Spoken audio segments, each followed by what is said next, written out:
Welcome to the worst of the best podcast. You wanted the best. Well, they didn't freaking make it! So here's what you get. From Canada, Ryan and Jason.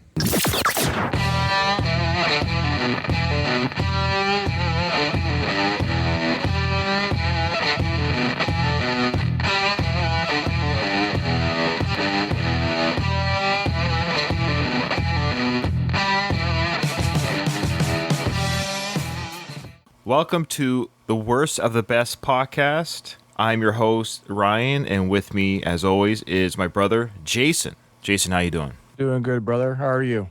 Good. Before we start talking about the subject matter of today's episode, I just want to say, Jason, we have been getting feedback from listeners about our previous episodes. I know Jason always thinks nobody cares or nobody listens, which is true. Nobody does care, nobody does listen, but when I taught basic training out there for a little bit last couple of years out in Quebec, I was teaching basic training. I'm in the Canadian Forces, and I had the opportunity to teach basic training. And during that time, some of the recruits, they would kind of Google your name, and they'd find, oh, Ryan, our instructor here has a podcast. And so a few of those students did that over time, over the couple of years I was there, which was always kind of embarrassing, but slash, like, sure, I'll take the listens, whatever.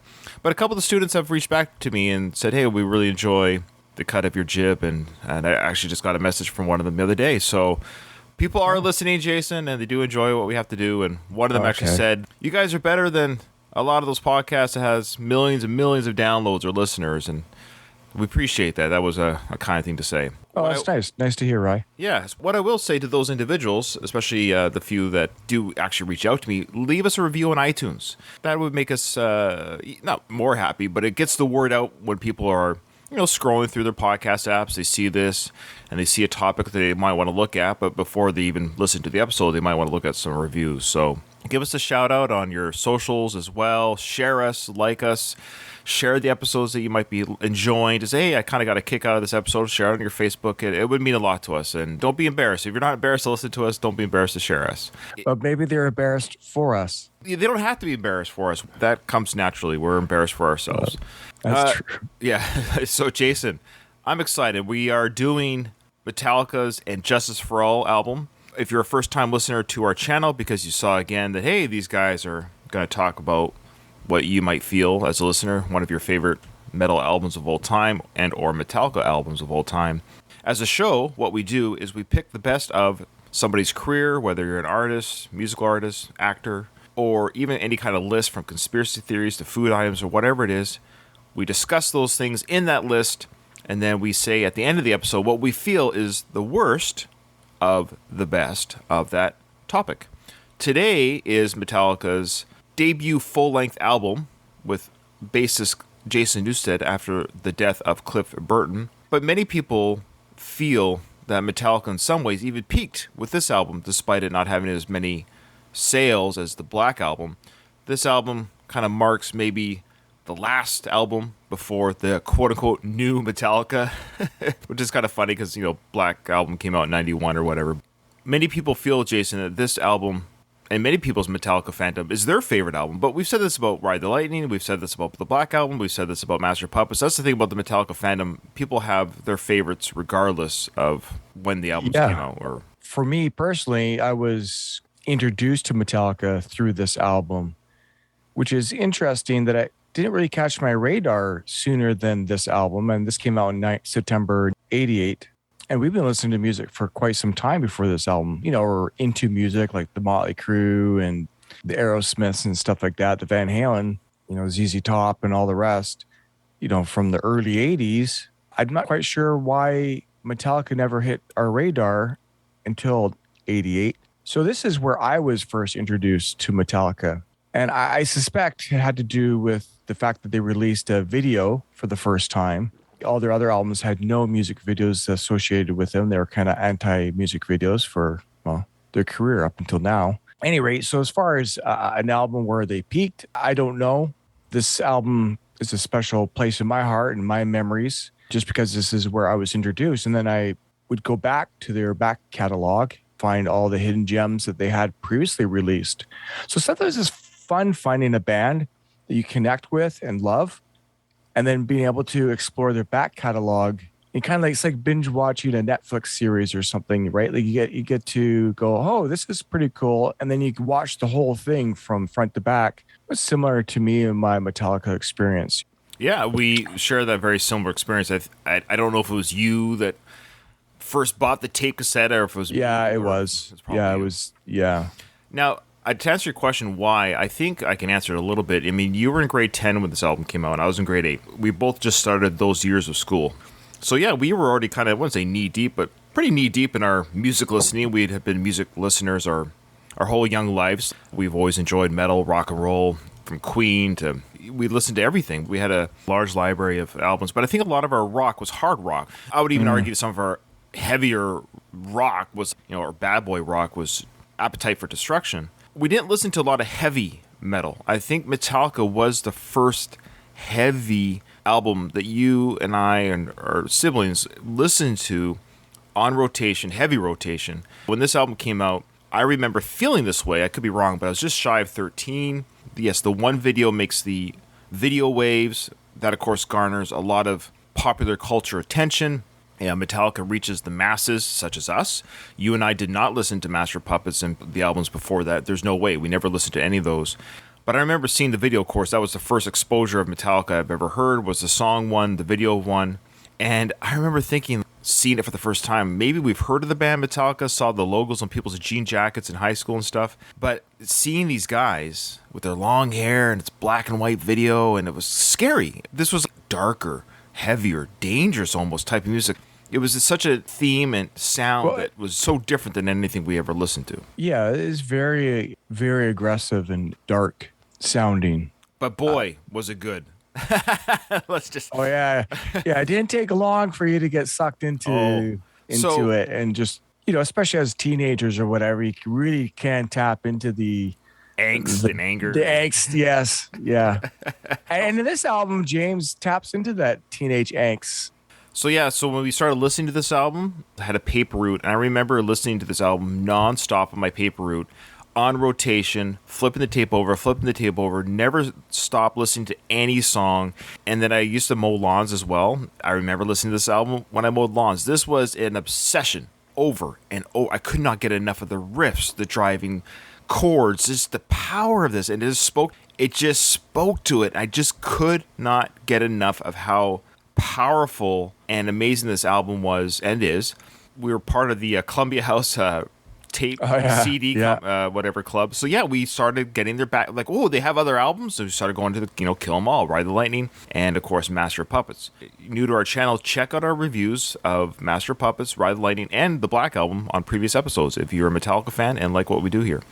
Again, we're not a Wikipedia page. Jason and I will talk about a little bit of facts here and there that most, I would say, all Metallica fans will be aware of. But there are casual Metallica fans, and there are also people who just listen to our episodes regardless of the topic. So we will give a little bit of generic background stuff so people get an idea of when the album was released, how old the members of the band were at the time, to give you some context, things like that. But this isn't going to be... There are Metallica-themed podcasts out there that I'd recommend searching, and or just their Wikipedia page. But if you're coming here to learn about Metallica and you're already a huge Metallica fan, we're not going to teach you anything new. But this is just like Jason and I talking about the songs, what they mean to us, how they feel when we hear them. And then at the end of the episode, we're going to pick what we feel, independent of each other, what is the least best song. I mean, there really isn't any, of course, bad songs in a 9-song album with this album. But there might be one that, for whatever reason, is the one that ranks the lowest. Jason Newsted, new bassist. Cliff Burton had passed. Now, he did play on the EP, the 598 Garage Days Revisited EP. That is a great EP, by the way. It's all cover songs. But the cover songs that Metallica chose to play on that EP are fantastic. I gave it a re-listen the other day, and I was like, man, these are some really fun songs.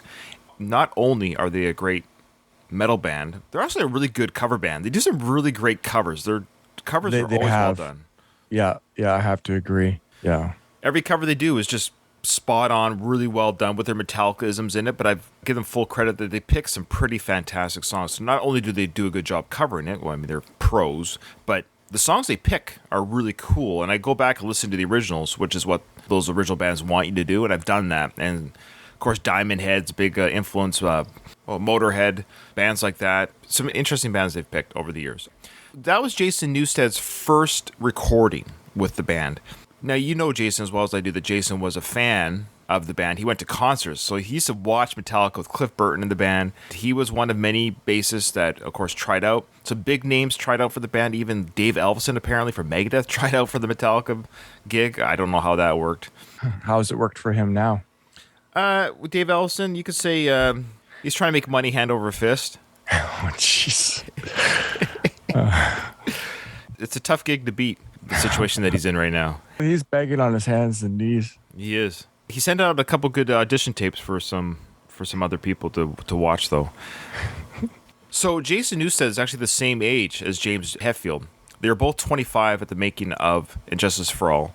Back to the EP, when you listen to it, you can actually hear Jason Newsted's bass playing, which is an interesting point to bring up now, because when we get to the mix for Injustice for All has been countlessly talked about and scrutinized over the years, that Jason Newsted's bass playing was turned down. According to the original mixer, name escapes me, he was told by Lars, when you hear Jason's bass, turn it down till when you can barely hear it, then knock off another 3 dBs. That's what the mixer said that Lars told him to do. Unfortunate, because of all the controversies around this album, that's basically the one that people continue to talk about all these years later. And it kind of haunts them to this day.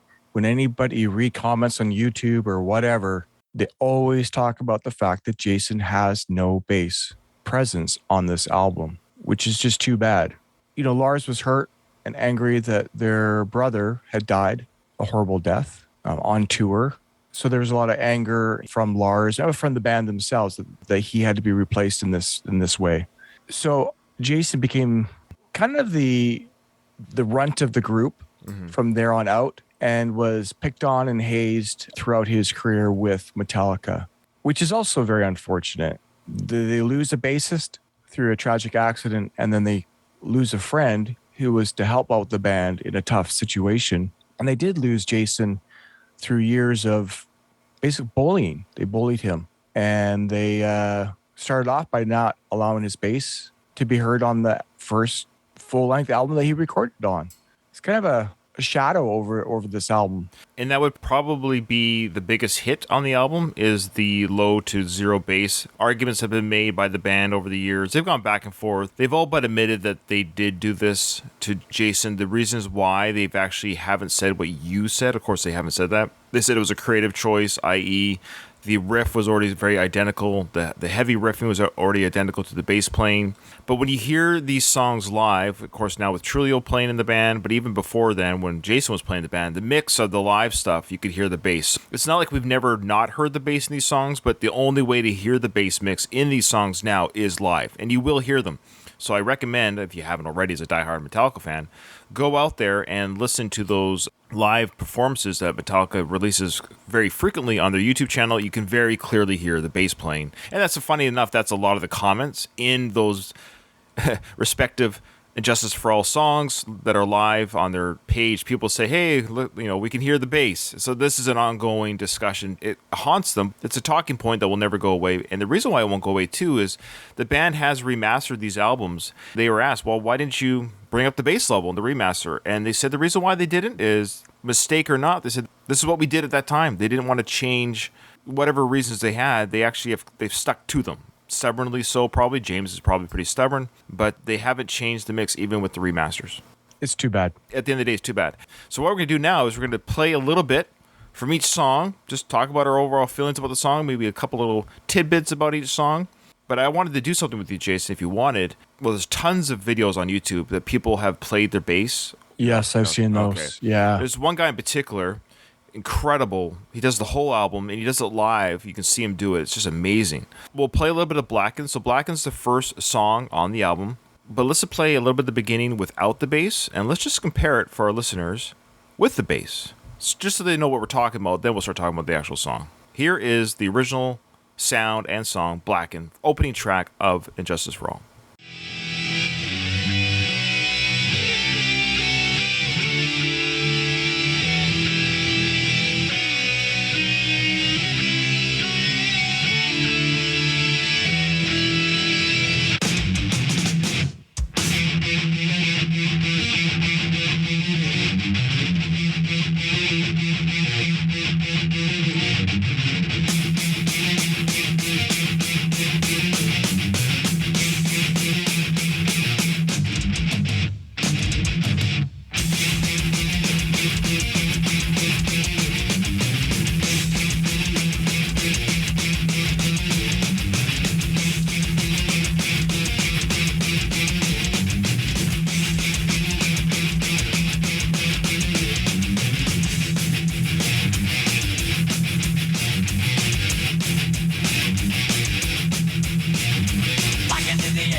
number one, Jay, how do you feel just hearing that opening part of that album? Yeah, I mean, back in the day, you had a tape cassette, you threw the tape cassette in, and whatever was the first song was the first song. There's no shuffle, so to have that, even it's a build up, it's quite small, but just hearing that slight build up into the opening riffs, your adrenaline starts to go. You feel that rush. They pull you in very quickly. I love it.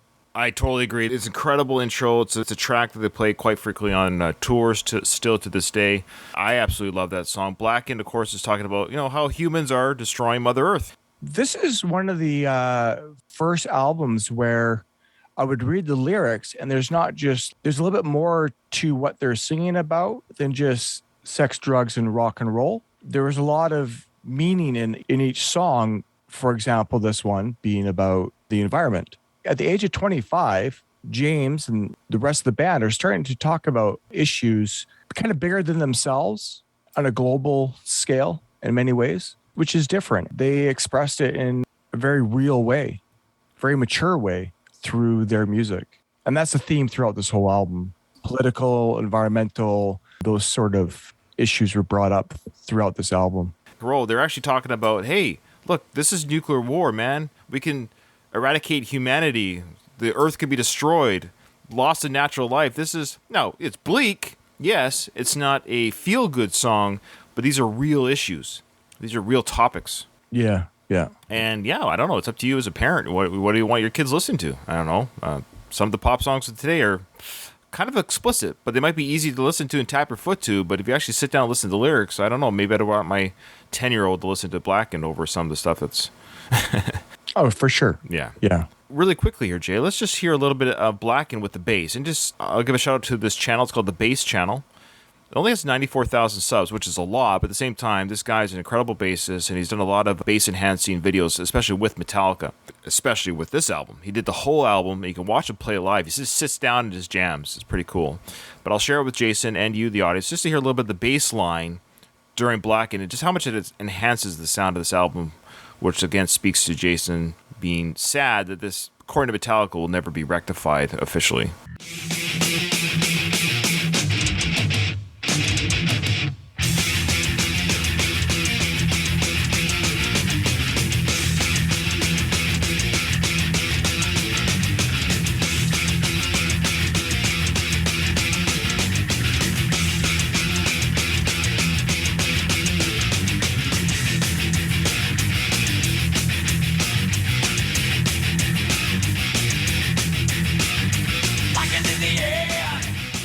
What did you think of that? Absolutely love it. It adds so much depth and scope to the song, like right away. When I see the band live now, you watch Robert playing, you recognize how technically gifted Jason was as a bassist. Oh, yeah, he's an incredible bassist. Yeah. So when you watch Robert, you watch him play these songs, and you watch him, and you hear the bass line that should have been more prominent than it is. And then now, as we witness in that mix, it's really unfortunate that Jason was not able to show off his wares, and probably made it difficult for him to blend into the band. He's replacing a beloved Cliff. I think it made the transition more difficult than it should have been as well. But it should be noted that Jason has the writing credit on the song because it was actually his riff. Okay. Yeah, he played that riff on the bass. James liked it, and they went with that, and that was the start of Blackened. So really, ironically, the first opening track of the album was something that Jason contributed to, but it was eventually turned down a little bit. But again, we won't speak to it. We know the bass is there. It's in the album. Like, Jason played the song almost 500 times with the band, so it was definitely a song that people heard live, and we hear this bass live. If you want to hear the bass, you have to go on YouTube, guys. It's been remixed many times over. I'm sure there's people that actually listen to those versions on their phones and what have you. But yeah, or live on their official channel. I mean, you'll hear the bass play loud and clear today in the mixes, which is actually really kind of cool. You just go listen to their live releases that they do quite frequently, and you get to hear these bass playing live. All right, the second track on the album is the title track, Injustice for All.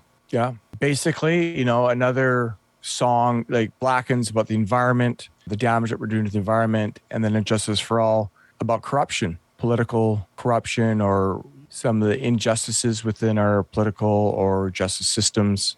Again, a deeper, meaningful song lyrically than you might think of when you see a bunch of guys with long hair thrashing it out on stage or in a video. If you were to ask me what's their longest song of their library, I'd almost say it's this song, but it's actually their fourth longest. They have 3 other tracks that are longer than this one. The song, Jay, is about money, how it's actually more important than justice, which is the basic theme of the entire album. In fact, James, throughout the song, he's heard to be singing Justice is Raped, referring to Lady Justice, which is artwork on the cover of the album. And that artwork on the cover of the album was actually designed by James, or he had a hand in designing that artwork. Somebody else drew it, but he gave the what he wanted. When he says justice is raped, he means that the justice is becoming overruled by money. Fair enough. And nothing has changed. No, we got it all figured out. Money's yeah, right. I know it's a gong show. The song has been played many times live, despite its length. As of 2015, it was played up to 257 times live, and it's been played, of course, since. Often it's also used in medleys as well. And it was a downloadable track in the video game Rock Band, which I owned at the time with my kids a little while back. And I remember playing this on Rock Band. I always thought it was an interesting pick that Metallica had this song as a Rock Band track. It kind of makes sense. I mean, they are advertising their album more than they're advertising the song.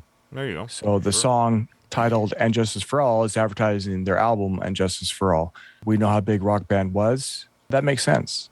All right, here's the opening part of Justice. And yeah, we forgot to mention, if you're a first-time listener of our channel, we don't play the whole songs, obviously, because if you want to hear the whole songs, you will do that on your own time on iTunes, what have you. We can't, for copyright stuff, play the whole song through.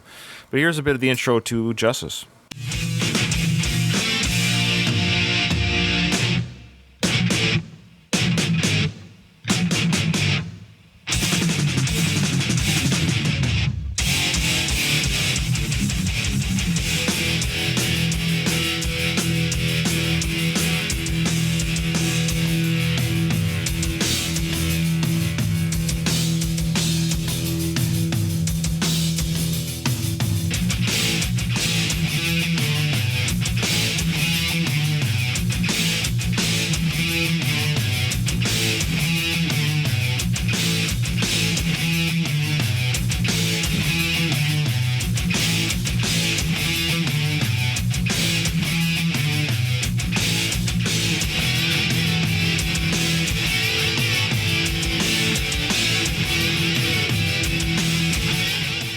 I love that drumming in the back Lars is doing. It has that kind of almost urban feel to it.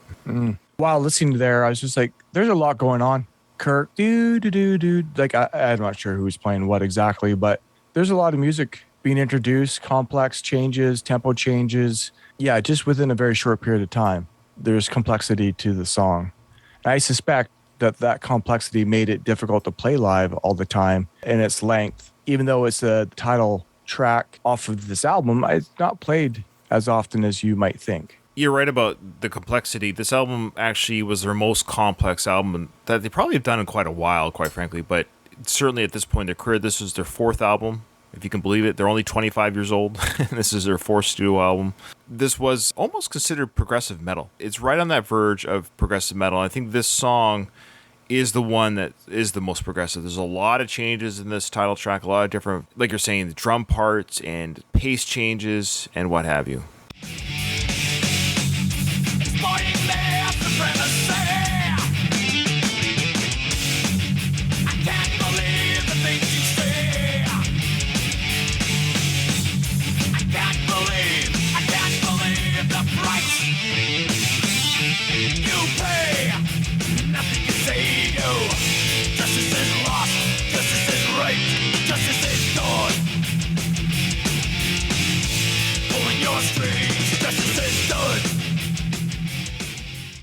So James wasn't really interested in singing on this album. I think he was not feeling it per se.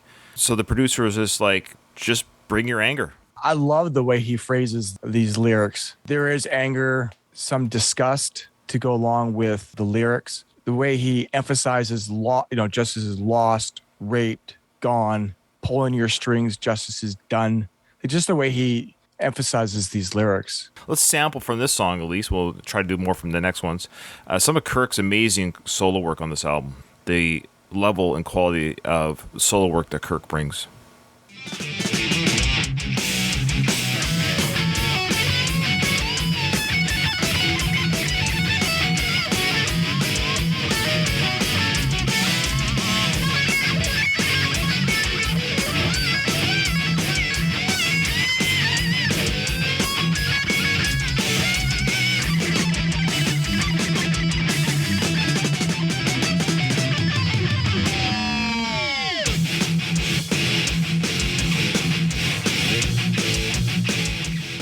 mean, how does that sound? Sounds awesome. Kirk is a guitarist that seems to fly under the radar so often. Like people talk about so many other guitarists, but every time you focus on his soloing, it's so impressive. Why don't people talk about Kirk more? I don't know. Where it becomes very obvious of how skilled of a guitar player that he is watching him do these solos live. I love it. Yeah, totally agree. All right, second track on the album, Justice for All.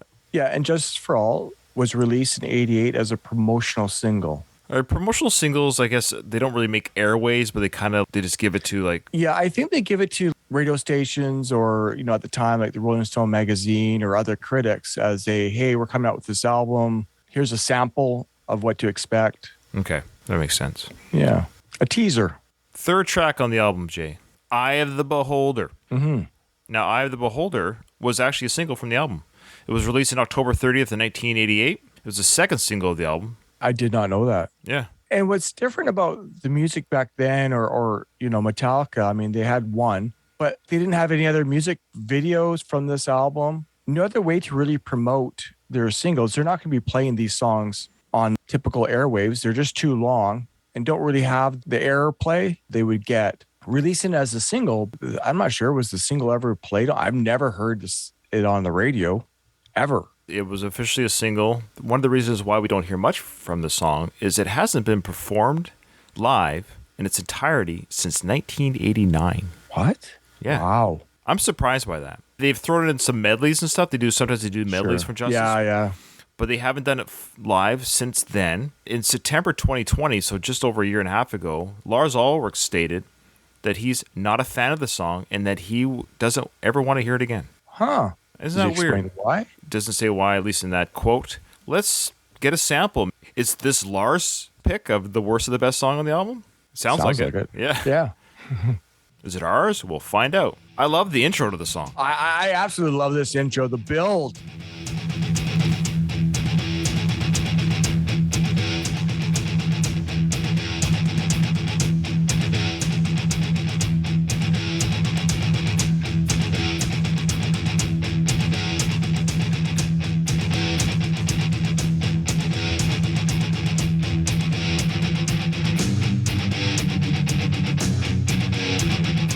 Bass on this a little bit. Yeah, I was thinking the same thing.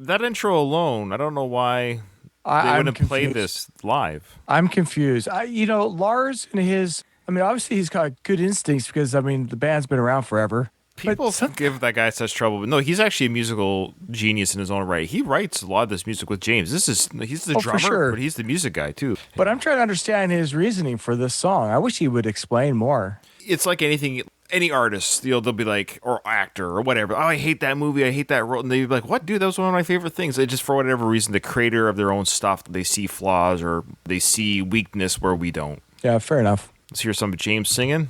Endurance is the word. Moving back instead of forward seems to be absurd. Doesn't matter what you see or do it what you read. You can do it your own way. If this is how I say. Now, you notice that in the beginning part of that clip, he has a bit of a vocal effect on his... Yeah, I loved that. Maybe Lars doesn't. He's not a fan of, well, it's not auto-tune per se, but... Maybe the vocal effect, but they wouldn't have that vocal effect live anyways. So the song itself, Jason, is about freedom. And it's only as true as you perceive it. It protests against the restricted limit of freedom by law. Is that speaking to anything happening in today's world right now? Well, it's funny because here's phrasing in the song. Independence limited, freedom of choice. Choice is made for you, my friend. Freedom of speech. Speech is words that they will bend. Freedom with their exception. Yeah, it seems to be an issue today, more than probably even back then. Doesn't matter what you see or into what you read. You can do it your own way if it's done just how I say. I know we're not going to get political necessarily, or we're not going to say we agree or disagree with some of the things the government's doing right now, because especially with me, I'm a government employee, but I'll just say it just feels like, it feels like at times, we won't mention any of the words, but read between the lines, have the choice not to participate in this action. It's your choice not to. However, if you don't, you'll be limited access to this, that, here, there, everywhere. So it's kind of like, well, I think you're making my choice for me. I have to still function in society. You can do it your own way if it's done just how I say. Yeah, we see that in government, religion. So what is your freedom if there's really only, quote unquote, one right choice? Right. You can do it your own way if it's done just how I say. It's a great line. Yeah.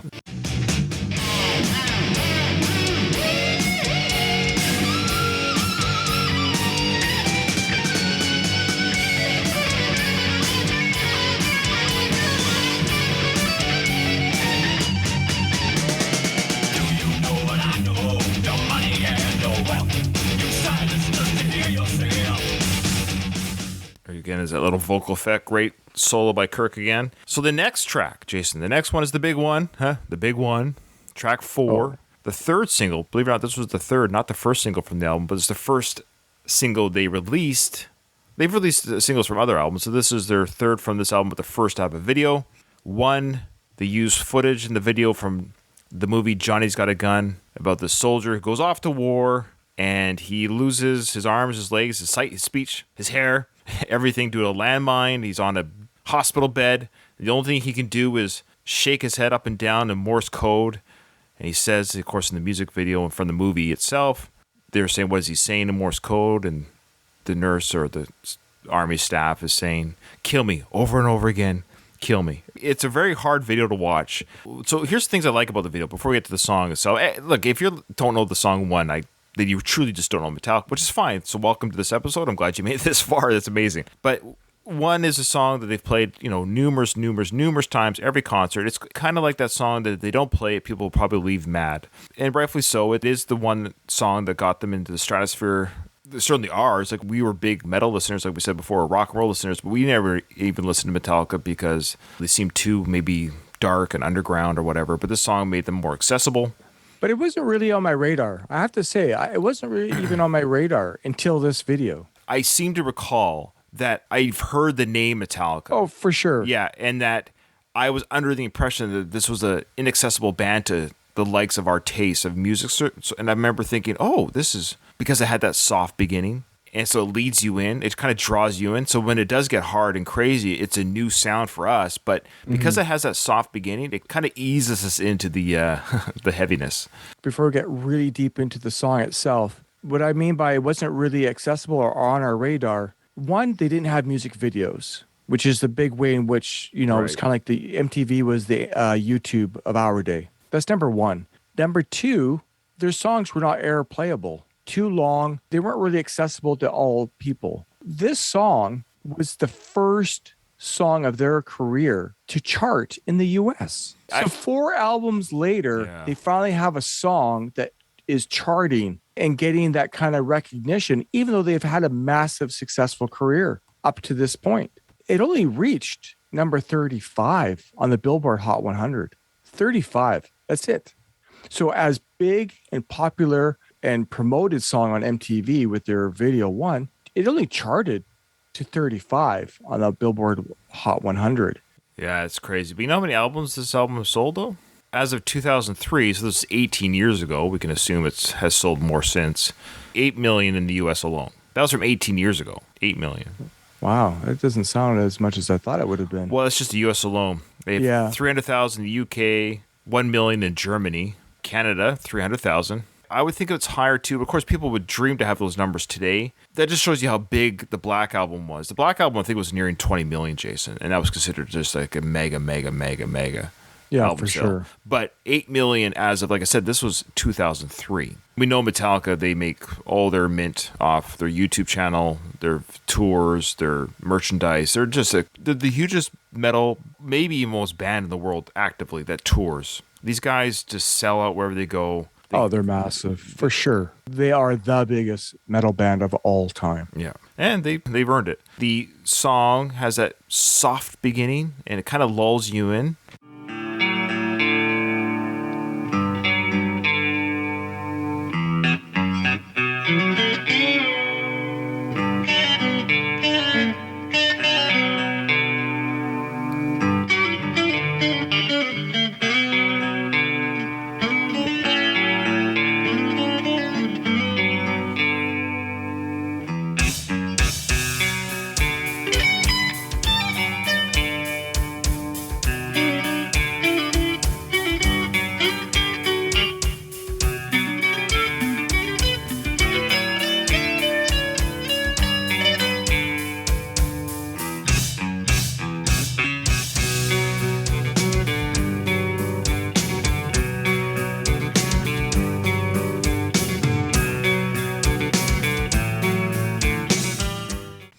great guitar work here, of course, between James and Kirk. I love how Lars comes in with that drum. It sounds really heavy and deep, but it's still kind of softened in the background.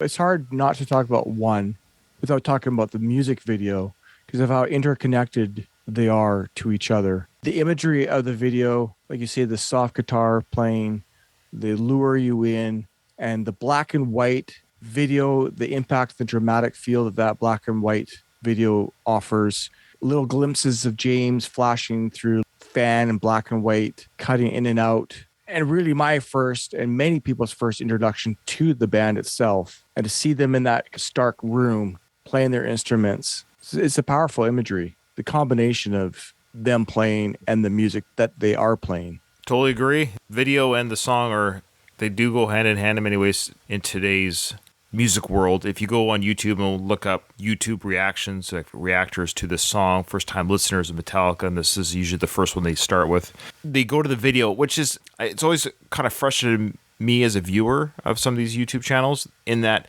I think the video now, funny enough, distracts from the song, because the video has all the movie bits in it and dialogue, and people are trying to figure out what's going on in the movie and what have you. So I think it's a song, if you're going to hear it for the first time, I'd rather someone hear the song for the first time. I wish that was what I almost did, but I didn't. Back in the day, it was the video that I saw and the song I heard for the first time. But that was the first impression I had with this band too, was of course the video, seeing these guys headbang. And that's the first thing I remember from this video, not just the movie images from the film, but the three of them headbanging together. That always is seared in my brain as the first memory. You can barely see their faces, their hair, the hair is all covered. They seem kind of menacing. These 25-year-old kids just banging their heads, and that's a memory I have back as a 12-year-old.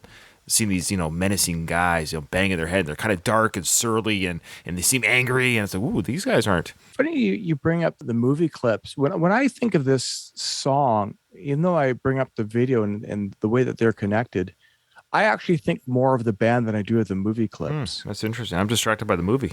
I was more fascinated by the people behind the music. Interesting. Who are these people? Like you say, they're kind of surly. At the time, they were obviously much older than us, but they were still very young. I'm always fascinated by these young, culturally a little bit, they're not mainstream culturally. They don't look, long hair, scruffy beards, and all the rest. But yet the talent that these individuals have crafted and perfected at such a young age. Like this juxtaposition of, it's like, oh, you're a brain surgeon and you're only 25, right? It's that kind of, you are a musical genius putting together a masterpiece of a song that has transcended culture after all these years. And you're only 25 when you did it. It fascinates me. As somebody who's musically, I can't play an instrument or carry a tune. So I'm always intrigued and fascinated by people who have this level and caliber of talent. And then to watch them perform. Something that I miss that they don't do anymore in concerts, but they used to do back in the day, was the part in the song where James sings "Landmine," and they have the big boom. They have a big boom on the stage, an explosion. They don't do that anymore live. I haven't seen a clip of it in a long time. So here's the part. It's the part of the song, of course, where it kicks into overdrive.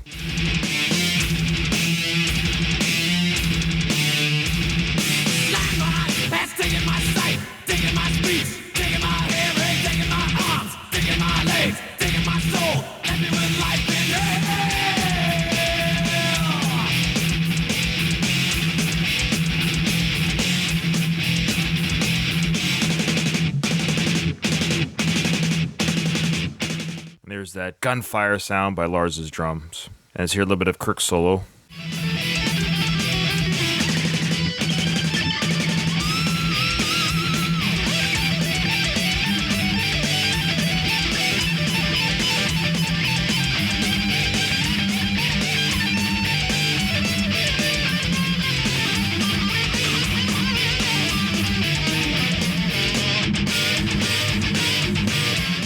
So, of course, it goes on, and they have strobe lights going during this part, and everyone's banging their heads and fists. It's rightfully so. It's a fan favorite at concerts. The build-up, the lights, and the guitar solos. And yeah, I'm watching the video as we're talking on mute here in the background.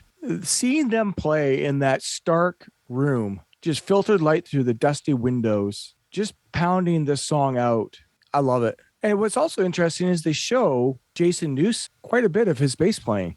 No, they wanted you to see that he at least played on the album. I don't know if you can hear it, but he played on it. All right, track 5. Jason got the shortest straw when he became the bassist for Metallica. Yeah, he did. So this is the 5th track from the album. The song's lyrics deal with the blacklisting of American politicians with alleged ties to communism during the Red Scares of the 50s. So the title, The Shortest Straw, may also be a reference to the death of bassist Cliff Burton. Burton was given his fatal sleeping bunk by pulling the shortest straw in a game of chance. Oof. Oh, I don't know. If you didn't know, he did die on a bus crash on the tour bus. Of all things, eh? Yeah, so I guess he got this bunk, and they were like, hey, who gets this crappy sleeping position? And Burton drew the shortest straw. And it's only been played live 98 times, Jay. Interesting. So the shortest straw, I got the shortest straw for playing live.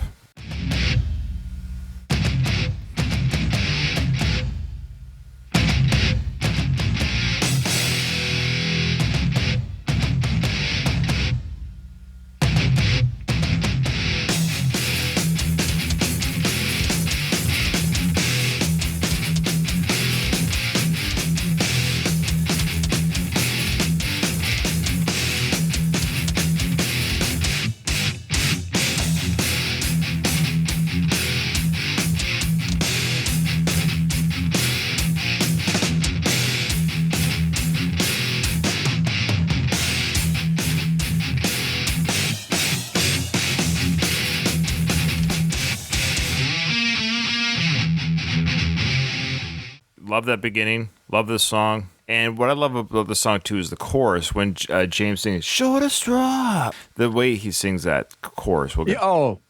Can we get to it? Yeah. I'm going to. Yeah, let's stop. Shortest straw, talent's liberty, not by law. Living infamy, rub you raw. We turn right through shortest straw. The shortest straw has been pulled for you. Pulled for you. Pulled for you. Pulled for you. Shortest straw has been pulled for you. What I love about that, too, is it's kind of the first time I think, I would venture to guess, that's the first time we get like a track overlay with James singing. So you got him singing, of course, shortest straw, and then that's been pulled for you, shortest straw. So he's overlaying his own vocals. It's obviously him singing both lines, but he can't sing them at the same time because they're overlaying each other. Right. I think it's the first time he did that. A little bit of a production trick. They hadn't really done that too much in their singing. It's pretty straightforward, but him overlaying his vocal like that over top of each other is pretty clever. Did they play this song at our show? I'm trying to find where. We saw them live in I think it was 91, 92. Yeah, Pacific Coliseum. No, Harvester of Sorrow.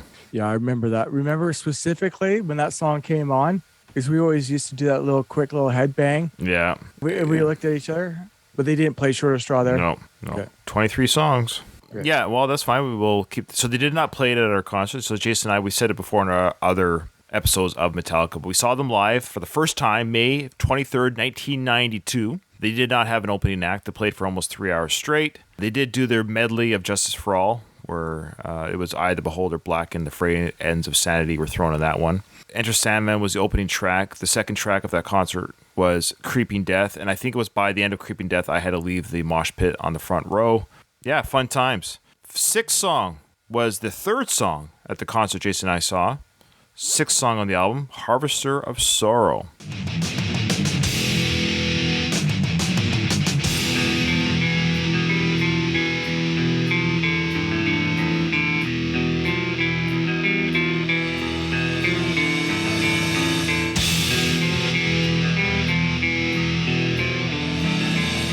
So just before this next part comes in, and I think Jason would agree, the thing that makes this song so cool, there's something about this song that has that, I want to say, almost like horror aspect to it. The idea of this Harvester of Sorrow. What a great title, Harvester of Sorrow. But I almost have this creature in my mind or some sort of entity doing this, and the theme of that entity kicks in with that bass line that comes in, and this like drudgy or crunchy, like wallowing shuffle sound that comes up here. Before you go back into the song, in 1986 there was a book called The Harvester of Sorrow, and it reveals the Soviet government's killing of 5 to 10 million Ukrainians. dark. They are borrowing imaging from that book, and it is the feelings of a grim reaper going across the land there. Oh, there you go. So Yeah. their imagery worked. This is something I've always had in my mind before knowing that. It's Genesis there. Cool. Yeah. And this one's been played a lot. As of August 2019, of course, it's now 2022, it's been played 779 times live. So this is a crowd favorite. We saw this one live without giving away anything. This is close to my favorite song on this album. You're allowed to say favorite. We always say that. Yeah, you're, allowed, okay, you're allowed to always kind of say this is your favorite. I think this is very close to my favorite So song. this will not be your pick as a worst song. This will not be the worst song for sure. Yeah, I agree. I absolutely love this song from day one. Yeah, Boy, now that you're saying that, but I think I feel the same way, Jay. I think this might be my... I think it is.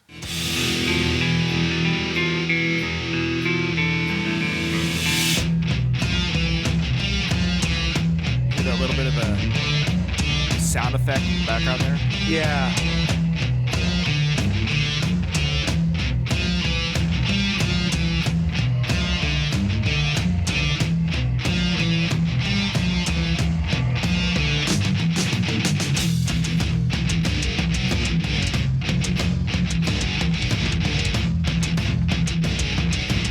Great drum.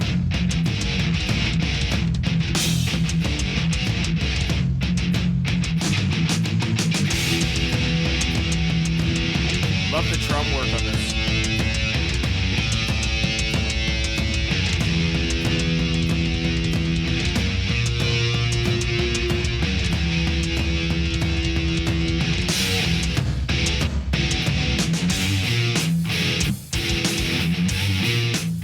It's hard to stop. Yeah, it's my favorite song. Great build up with James. Yeah, I mean, you got to do the anger, misery, you'll Yeah. suffer. You got to. Yeah. I mean, that's the, Mr. I love it, yeah. Did I miss it? Oh, it's coming up here. you clicked right as you couldn't go into it. Anger, misery, you'll suffer unto me.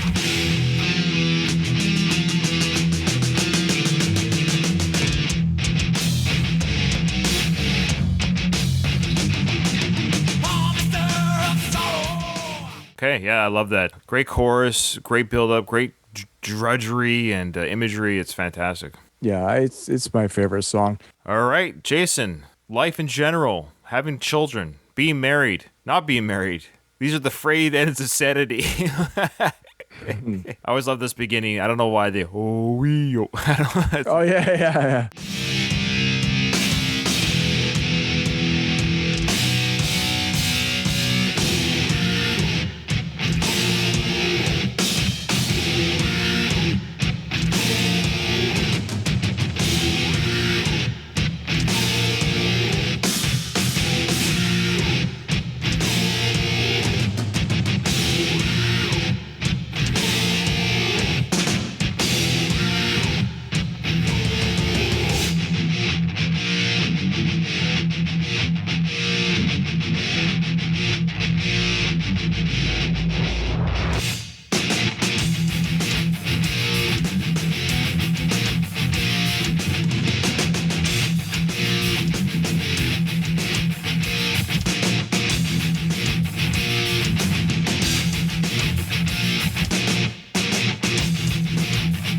Never hunger, never prosper. I am fallen prey to failure. The song, Jason, is just what you think it's about. It's about a man, a singer, who is becoming increasingly paranoid and therefore on the brink of losing his mind. So that ooh-wee-oh, that's from the Wizard of Oz, that sound there. Yeah. So this song does not get played live, and it's a fan favorite. This whole album is a fan favorite, but this song is something the Metallica fans have been yelling at the band forever. Play this live! It was debuted live in its entirety, though, at one point in May 28th of 2014 during the Metallica by Request tour. So the fans actually got their say, and it was done live in May 28th, 2014. I haven't seen that performance. In fact, I'm gonna look for it. yeah, I'm going to look for it after this recording. There you go. The 1990 tour was actually called The Frayed Ends. So interesting that it's a song that's not really played, yet they name a tour after it. Yeah. So halfway through the song, you get this kind of a tempo change and build up. I just love the way it ramps up.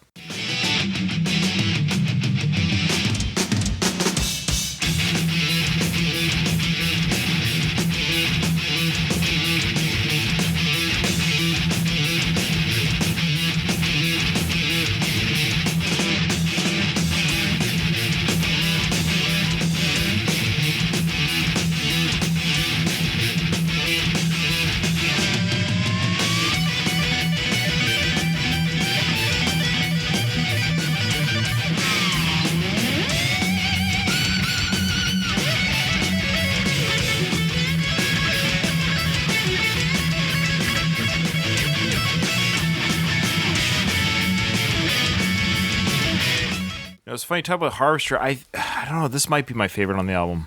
Something about the song too. Yeah, I love Harvester. Don't get me wrong, but I think I'm part of that Metallica fan base that wishes they played this more live. That build up. I love the way it ramps up like that, and then the Kirk solo, the whole imagery of this frayed ends of sanity. Great, another great title. This whole album is just great titles. But Harvester of Sorrow is a great title. Frayed ends of sanity. It's just a great song title and concept. Yeah. So some more feel good songs, Jason. The 8th track on the album. It's almost theoretically a instrumental, but there is some spoken word. But all members play in this song, of course. The song track is called "To Live Is to Die." It's officially, I guess, an instrumental, really, other than the spoken word in the song. It actually is the longest song on the album, just by a few seconds. It beats "Injustice for All" by a few seconds. The song is "To Live Is to Die," which is another feel-good title. We live just to die. It's kind of true. So the song itself was written as a tribute to the band's bassist Cliff. The music consists of riffs that Burton had used or had written that weren't used in songs just yet. And the song title was a phrase that Burton was fond of. This was kind of a tribute to him. To live is to die. It goes without saying. Hetfield, Jason, plays the second guitar solo during the slower midsection of the song. And this is the last song Metallica released that Burton has a writing credit on. Even though he has written the bass and it was all Jason playing the bass. And it's the only Metallica instrumental they ever recorded that Jason Newsted has a studio recording of. Oh, okay, yeah. Yeah, because they didn't do it on the other albums before he left. The spoken word that we talked about near the end of the song, they were written by the German poet Paul Gerhardt, and it was popularized in the film Excalibur in 1981. Another one of their famous acoustic type openings to a song where we'll kick in with that heavy guitar Metallica loves to do.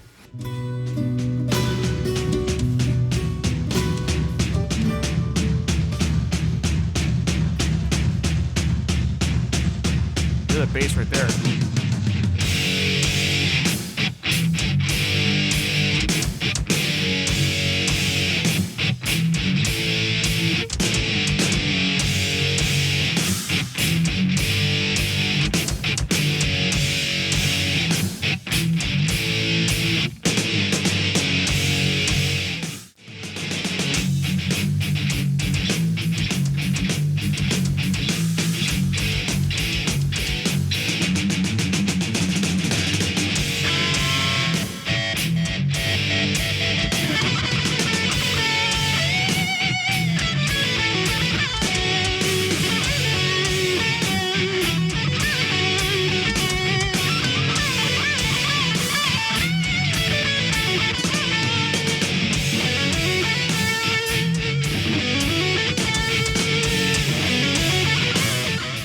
Kirk's guitar work.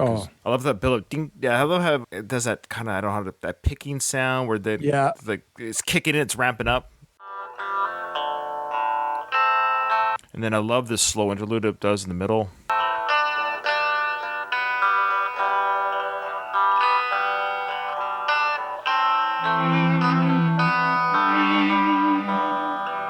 String effects hinting towards later symphony work that they'll do.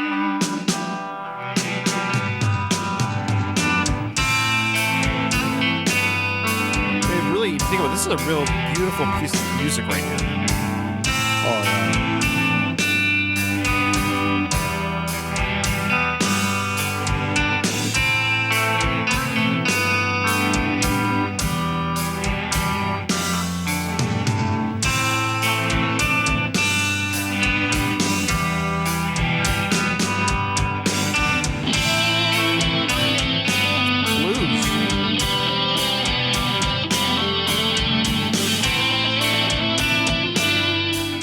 It's just amazing. And then I'll just get a little bit of that spoken word effect. It's pretty cool.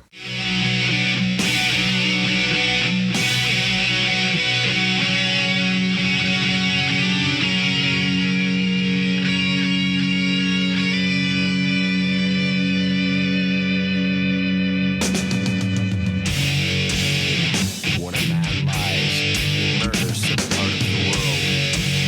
These are the pale depths, which many miscall their lives. All this I cannot bear to witness any longer.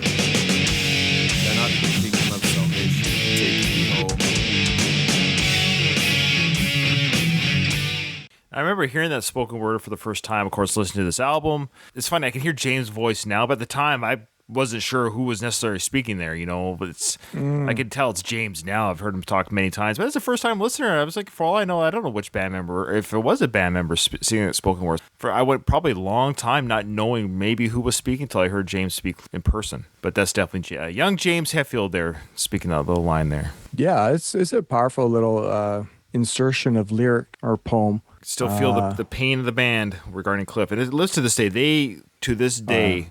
Every death date, they announced how much they miss Cliff. Yeah, and I think I saw on Metallica's Instagram yesterday, 2-year anniversary of Cliff Burton's dad's death. Yeah, they loved Cliff's dad. They just had this great love for Cliff, and it shouldn't go away just because he died young a long time ago. They just, to this day, love and miss him, yeah. And speaking of death, the last song, Tyre's Eve. This is basically a big middle finger to his parents. This is the angry 25-year-old James, still having daddy issues, mommy issues, a little bit. I'm not making fun of it, but it's kind of what we're dealing with here. He had some angst towards his parents because he was sort of sheltered from the outside world because of their religious life. Even though it's not funny, but it's ironic because he also wrote the song The God That Failed, referring to his mother's battle with cancer. She was a Christian Scientist, and so she wouldn't take any kind of treatment or medication. So in many ways, he's angry at religion too for blinding his parents to a life of healing and maybe live a little bit longer. But this song is about his anger towards his parents, quite frankly. And it wasn't played live for the first time, Jason, until 2004. That was 16 years after it was written. And then up to 2012, it was only played 35 times. Lars says he never plays the double bass of this live because it's just too difficult. It's that fast. I just have to say, some people aren't surprised by that. Here's the thing. He's been killing it live lately. Even they've been releasing live videos on their YouTube page, and even the Lars haters, as they say, I'm not one of them, never have been. I don't understand. I'm not a drummer, so I don't hear the mistakes that apparently he makes. But but that being said, even those naysayers have been saying for whatever reason, the band has been killing it live. Lars' drumming's been like on point, according to commenters. Apparently, they have practiced a lot more on this tour. They've really, as a band, they've tightened themselves even more than they already are. Here we go. One of the lines here. Innocence torn from me without your shelter. Barred reality. I'm living blindly. I'm in hell without you. Cannot cope without you two. Shocked at the world that I see. Innocent victim, please rescue me. This song is such I don't know how to describe it. It's almost, I have a great relationship with our parents. We both do. And this is how I feel towards our folks. But I get the anger that someone might feel being trapped in a worldview and then coming out of it and then saying, whoa. And that's how James felt when he wrote this song. And that's the anger. This is the angriest song on the album.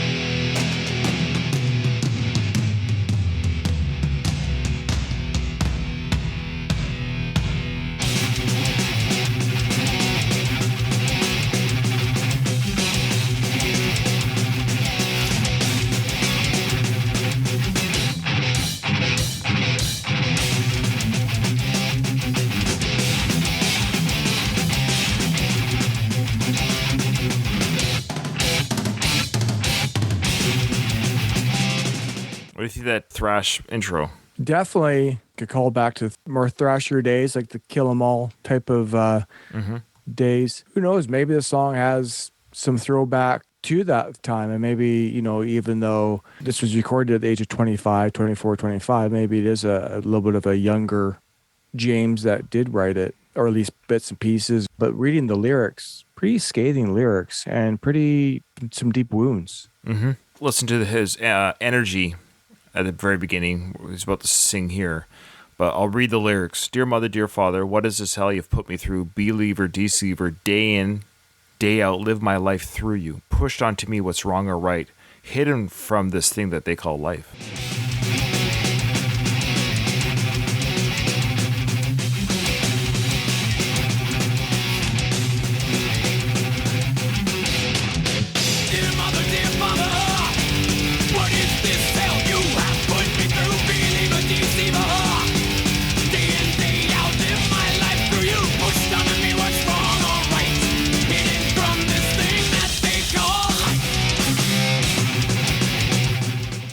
hear that double bass going too.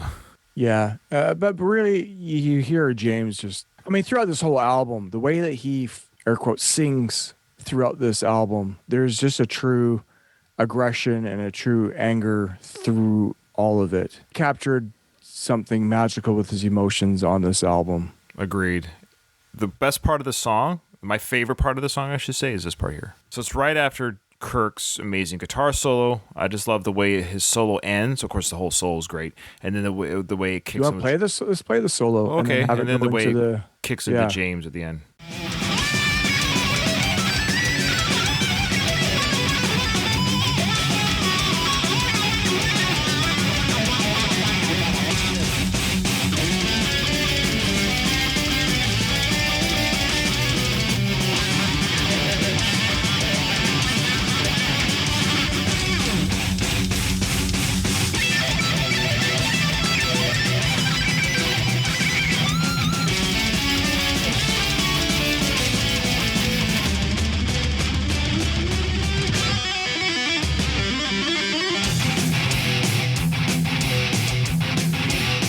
Love that transition there.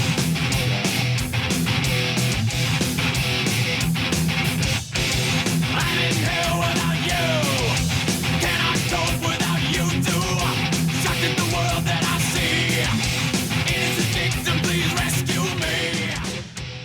Yeah, he's not really holding any punches. No, that's the end of the album, guys. Jay, we have a very difficult job here to do. You might. Oh no! Oh boy, Jason coming in. Well, wait. Okay. Well, There is one song on this album that I have never really liked. really? Okay, you know what? Yeah. It might be the same one as me. This is going to surprise a lot of people. Here's the thing. I wonder if it's the same pick Jay and I have. We have not talked about this beforehand. Now, No. I will say this about the song One. Now, it's not my pick, but I was torn because One suffers from the singleitis, and I've talked about this on other episodes, where it's played so much, and I understand why it is, but I have to look at this objectively. Meaning, if I heard this album for the first time, I had the same issue with Enter Sandman when we did the Black Album review. If you haven't heard that, go listen to it.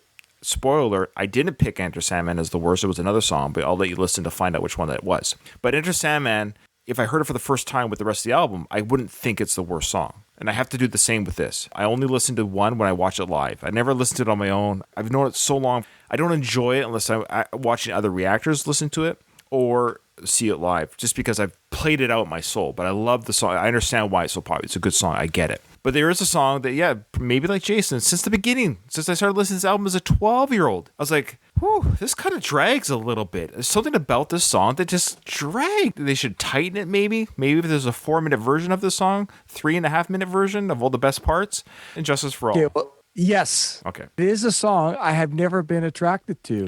I never felt a connection. Now, we all should also say we don't pick the musicals. I mean, Instrumental. To Live is to Die, yeah. Yeah, so what Jason's referring to, sorry, I stepped on you there, is that in past album reviews of this podcast, the rule is all band members have to participate. So they all do. Oh, because James does the lyric. He At the end. Home. plays guitar. Right. Let's say, I don't know, let's just say Aerosmith, for example. They've done some instrumental work where Steven doesn't sing, but he also doesn't play an instrument, so he doesn't participate in the whole song. So James, all 4 members participate in Dire Z, whether it's spoken word and or, yeah, they're all playing an instrument, so it definitely counts, yeah. Okay. I mean, it's eligible to be picked, but it's not anywhere near my, yeah. Justice for All, it's got some great parts, obviously. It's just almost 10 minutes long, and it doesn't even. It could be half that, and we still have then we could have a really tight song. It drags and it repeats, and the parts that repeat aren't great. They're not exciting. It's a little bit too slow. It's slow. It's Yeah. slow. It does. Drag is a great word. It does drag out. It's bloated. It's a bloated song. Yeah, it could use some trimming for sure.